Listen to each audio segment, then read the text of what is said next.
வணக்கம்.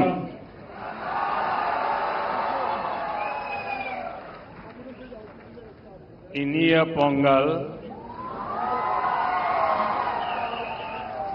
नड़वातकल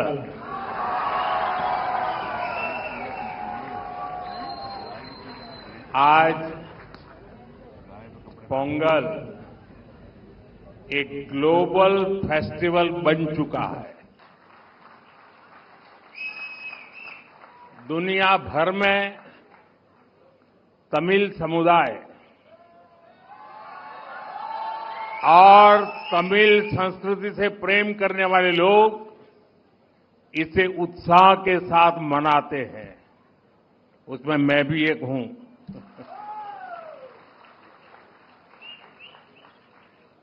इस विशेष पर्व को आप सभी के साथ मनाना मेरे लिए सौभाग्य की बात है.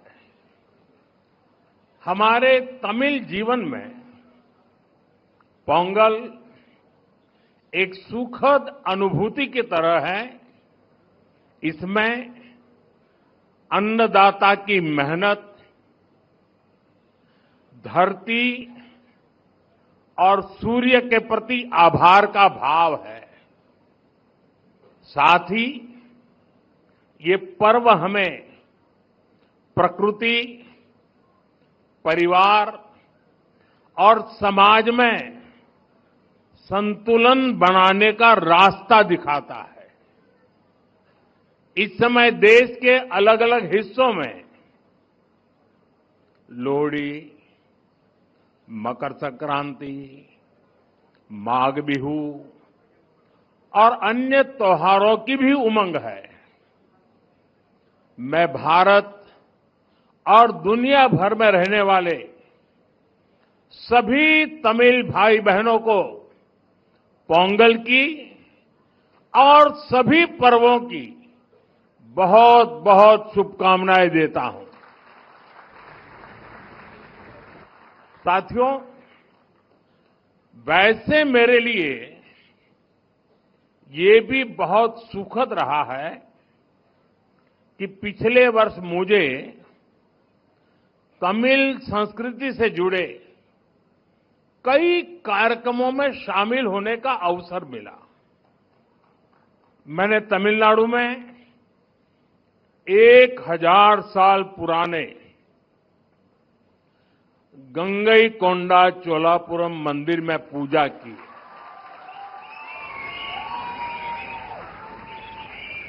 वाराणसी में काशी तमिल संगमम के दौरान सांस्कृतिक एकता की ऊर्जा को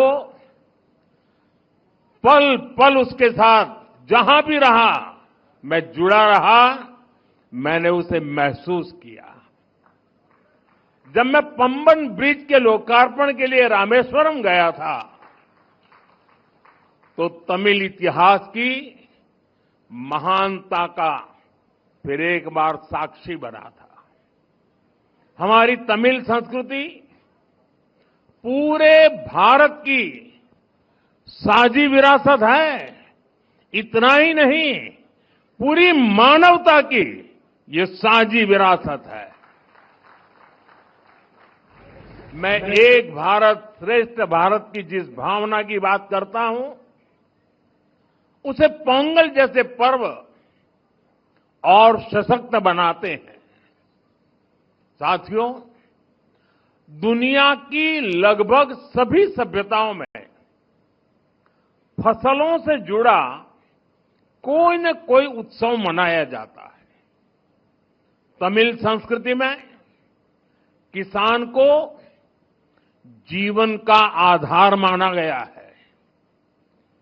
तिरुकुरल में कृषि और किसानों पर विस्तार से लिखा गया है. हमारे किसान राष्ट्र निर्माण के मजबूत साथी है. उनके प्रयासों से आत्मनिर्भर भारत अभियान को बहुत मजबूती मिल रही है. केंद्र सरकार भी किसानों को सशक्त बनाने के लिए प्रतिबद्ध होकर लगातार काम कर रही है।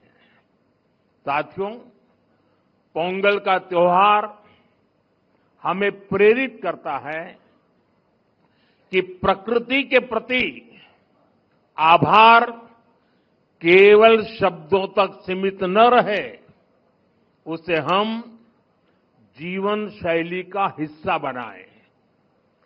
जब ये धरती हमें इतना कुछ देती है, उसे संजोने का दायित्व भी हमारा है।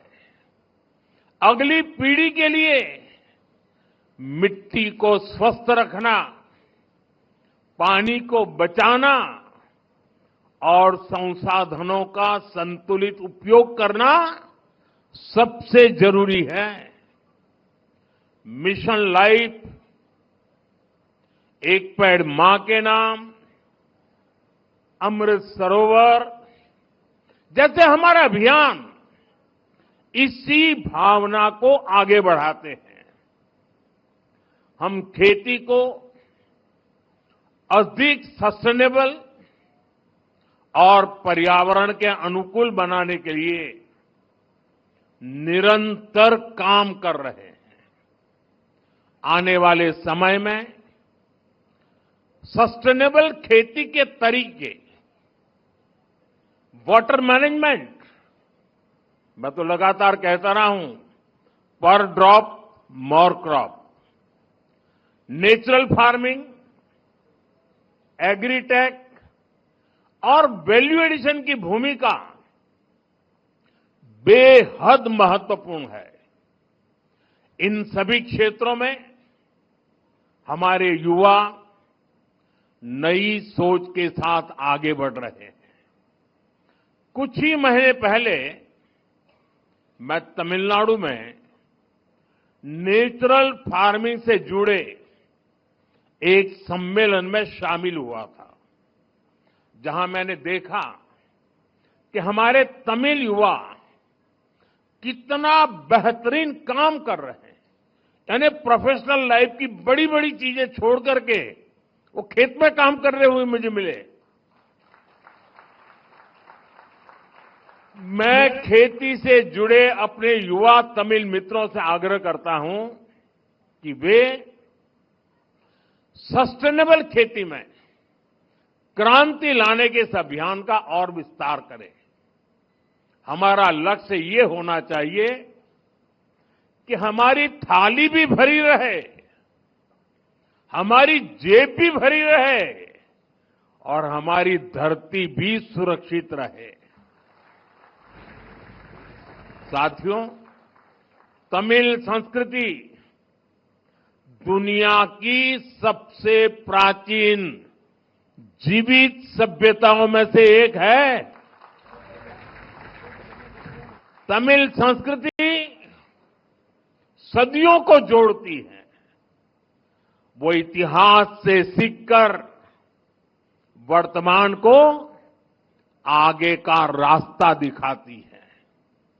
इसी प्रेरणा से आज का भारत अपनी जड़ों से शक्ति लेकर नई संभावनाओं की ओर आगे बढ़ रहा है।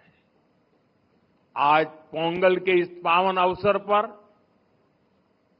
हम उस विश्वास को महसूस कर रहे हैं जो भारत को आगे बढ़ा रहा है। एक ऐसा भारत जो अपनी संस्कृति से जुड़ा है, अपनी धरती का सम्मान करता है और भविष्य को लेकर भरोसे में भरा हुआ है। इनिय पोंगल नलवा अकड़क्तुक्कल,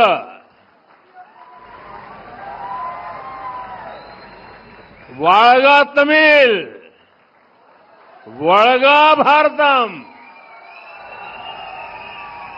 एक बार फिर आप सभी को पोंगल की बहुत बहुत बधाई, बहुत बहुत धन्यवाद। वणक्कम।